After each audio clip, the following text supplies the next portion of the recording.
Okay, we are going to hook up a set of, this is how to hook up a refrigeration manifold gauge set to an air conditioning.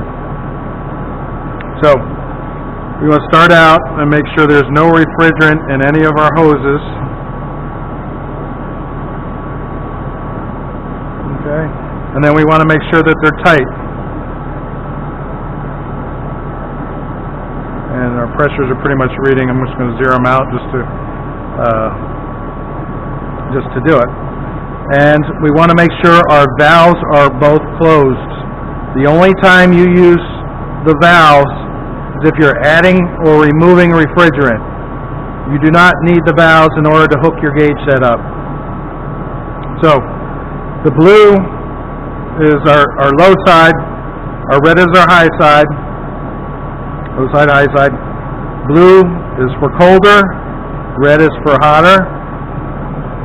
It's a good way to remember it. So our suction line is the big line, which is cold, and our liquid line is a little one, which is warm. So L for liquid, for little, however you want to remember it, you need to. So these I have a cap on there. We remove the cap.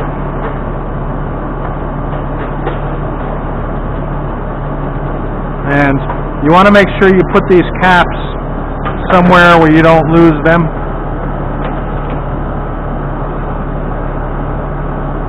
Because they can get trampled. Usually this would be surrounded by dirt or rocks or mulch, or grass. So you want to be careful that you don't lose them. Again, double check, make sure everything's closed, valves are closed, and basically just screw this on.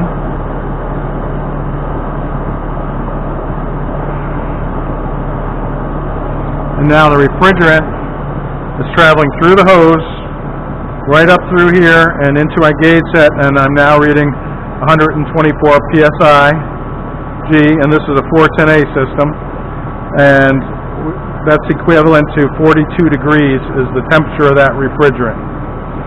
Okay, now I'm going to hook up the high side, the liquid side. Oh, and before you do that, you want to vent any air that was in the hose. So you do a 1 Mississippi, 2 Mississippi, and that'll let out any air, and so the refrigerant pushes the air out the top. So on my liquid side, you do the same thing.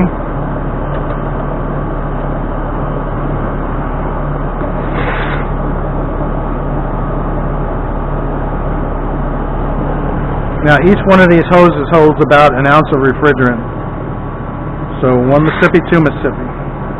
You see how that liquid shot out of there like that?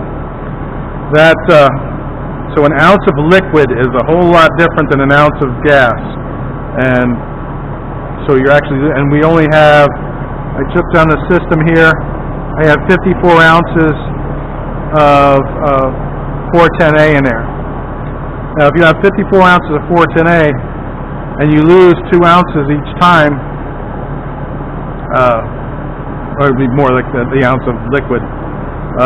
If you do it once a month, if it's a monthly check, you lost 12 ounces of your refrigerant. So you just want to you want to lose as little as possible. So right now we're sitting at minus 119 psi on my suction and 233 on my liquid side. So that's equal to 40 degrees and 80 degrees, 79 degrees.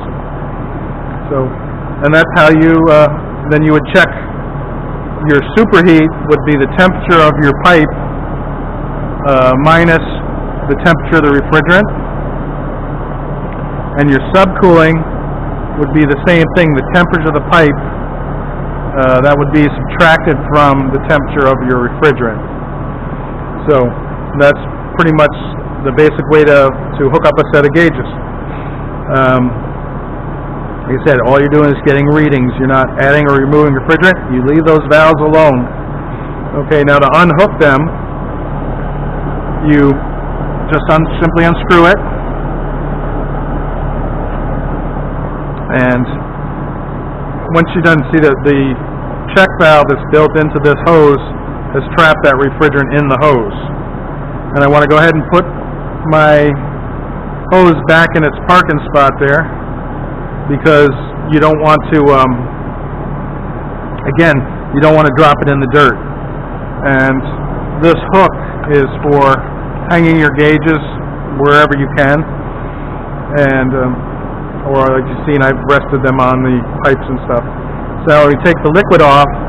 We can get more liquid squirting out of these, but these low loss fittings are pretty good. See, I didn't lose much. If it does start squirting out, don't stop, you know, and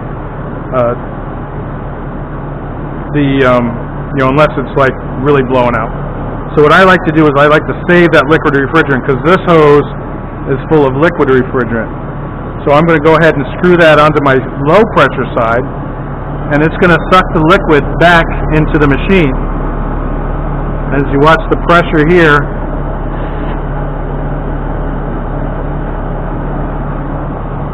as you see, my pressures are dropping now.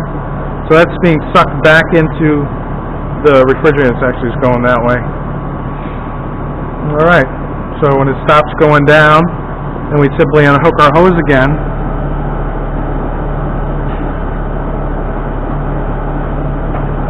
And I would put it back on its parking spot, for lack of a better term. Okay.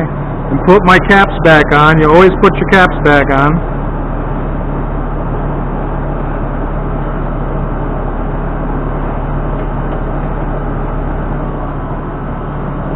Snug them up.